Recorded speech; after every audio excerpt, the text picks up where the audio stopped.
বাংলাদেশের ছাত্র রাজনীতির আসলে তেমন কোনো অবদান নাই।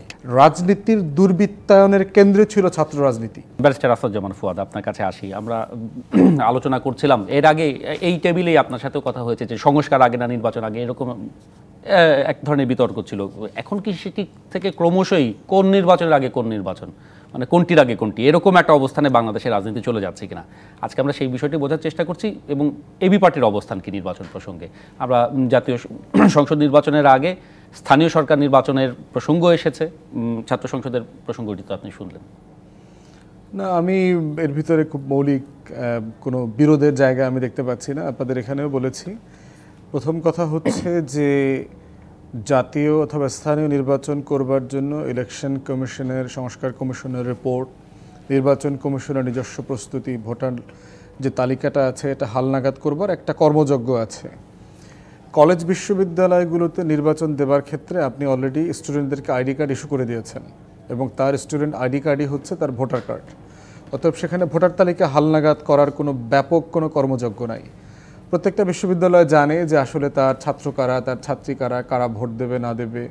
এই জন্য আমি এখানে কোনো ডাইকোটমি দেখি না এবং আমি বোধ করছি না যে ক্যাম্পাসের রাজনীতি অথবা ক্যাম্পাসের নির্বাচনের সাথে জাতীয় নির্বাচনকে অ্যাট অল ট্যাগ করা দরকার। বরং প্রত্যেকটা বিশ্ববিদ্যালয়ের নিজস্ব যে পরিবেশ পরিষদ আছে, ছাত্র সংগঠনগুলো, যারা ওখানকার টিএসসি কেন্দ্রিক যে অ্যাক্টিভিস্টরা আছে, সংগঠনগুলো আছে, এদের সাথে পরামর্শ করে, তাদের টিচারদের সাথে পরামর্শ করে নির্বাচনের দিকে যাওয়া উচিত।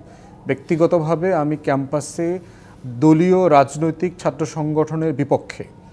ক্যাম্পাসে শুধু পলিটিক্স হবে হচ্ছে ছাত্র সংসদ কেন্দ্রিক এবং টিএসসি কেন্দ্রিক কালচারাল অ্যাক্টিভিটিস।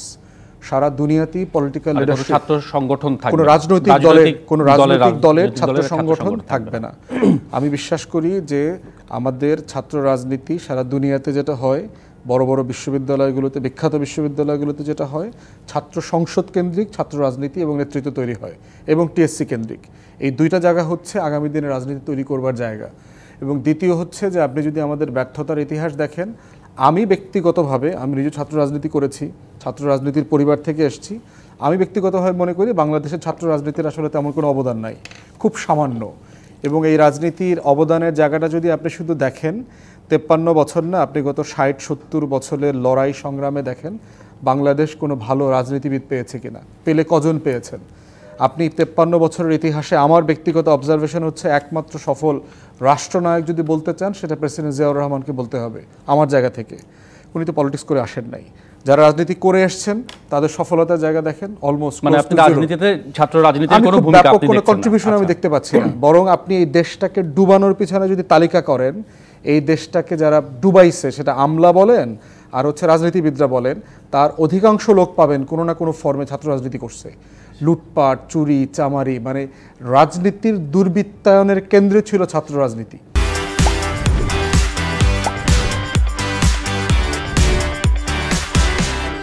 কারণ হচ্ছে একটা, আমরা সবাই গ্রাম থেকে আসা, আমরা এখানে জায়গায় আসছি, গ্রাম থেকে আসছি তো ঢাকাতে পড়তে।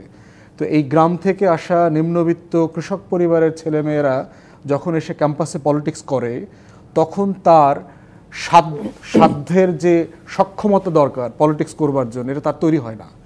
তখন সে বাই ডিফল্ট করাপশনে জড়ায়া যায়। মানে এটি ছাত্র রাজনীতির জন্য হয়, এটা একটা রিয়েলিটি। মূল রাজনৈতিক দলের লেজুর বৃত্তি কিংবা সেই আজকে সেই ওটা লম্বা তর্ক, তাই আমি বিতর্কে যাব না। আজকে ব্যারিস্টার ফুয়াদ, আমরা এটির সাথে সাথে এইটা নিয়েও কথা বলছি যে স্থানীয় সরকার নির্বাচনের প্রসঙ্গ আসছে। মানে জাতীয় সংসদ নির্বাচনের প্রশ্নে তো রাজনীতিবিদরা, বিশেষ করে বিএনপি দীর্ঘদিন ধরে বলে আসছে, মানে এই সরকার আসার পর থেকেই সেটি কবে রোডম্যাপ হবে। আপনার কাছে কি মনে হয়, এই ছাত্র সংসদ নির্বাচন কিংবা স্থানীয় সরকার নির্বাচন আগে বা পরে হলে ওই নির্বাচনে কোনো প্রভাব পড়বে? কম্পেয়ারই করা উচিত না। ক্যাম্পাসের পলিটিক্স, ক্যাম্পাসের রাজনীতি, স্থানীয় সরকার নির্বাচন, রাইট, এটার সাথে তো আপনার হালনাগাদের বিষয় জড়িত আছে। যে ইলেকশন কমিশনকে তো টোটাল ভোটার তালিকাটা হালনাগাদ করতে হবে। হালনাগাদের পরে হচ্ছে কনসেনসাস বিল্ডিং আছে। যারা অংশীজন আছেন, রাজনীতিবিদ আছেন, রাজনৈতিক দল আছে, তাদের সাথে বসে আলাপ করতে হবে যে তারা স্থানীয় প্রশাসন নির্বাচন চায় কিনা। যদি চায় দিয়ে দিবেন। আমি যেটা বলি করি যে কনসেনসাস বিল্ডিংয়ের উপরে অন্তর্বর্তীকালীন সরকারকে ডিসিশন নিতে হবে। কিন্তু আমি যতটুকু বুঝেছি যে বিএনপি খুব পরিষ্কার করে বলে দিয়েছে জাতীয় নির্বাচনের আগে অন্য কোনো নির্বাচনের পক্ষে তারা নয়। তারপরে যদি মনে করে যে প্রফেসর ইউনূস তাদের সাথে বসবে, কথা বলবে, সকল অংশীজন বোধ করে যেটা আগে হওয়া উচিত। আর না হলেও আমি একটা জিনিস যেটা বারবার বলে এসেছি যে টোটাল লোকাল অ্যাডমিনিস্ট্রেশন যে কলাপস করেছে, এই শূন্যস্থানটা কিন্তু এটা পূরণ করা দরকার কোনো না কোনো ফর্মে। আমার টোটাল স্থানীয় সেবার যে চেইন এইটা ব্রেকডাউন করেছে। এইটাকে যারা ফ্যাসিবাদ বিরোধী আন্দোলনে ছিলেন, যে সকল কাউন্সিলররা, বিএনপির মহাসচিবও আপনার তাদের 19 জন মেয়রকে যারা ফ্যাসিবাদ বিরোধী আন্দোলনের প্ল্যাটফর্ম থেকে নির্বাচিত হয়েছেন কিন্তু দল থেকে বহিষ্কৃত, এমনদেরকেও আপনার কিন্তু পুনর্বহালের দাবি করেছেন। আমার জায়গা থেকে আমি বলেছি যারা ফ্যাসিবাদ বিরোধী আন্দোলনে ছিল, এই 16 বছরের লড়াই সংগ্রামে তারা রোল প্লে করেছেন।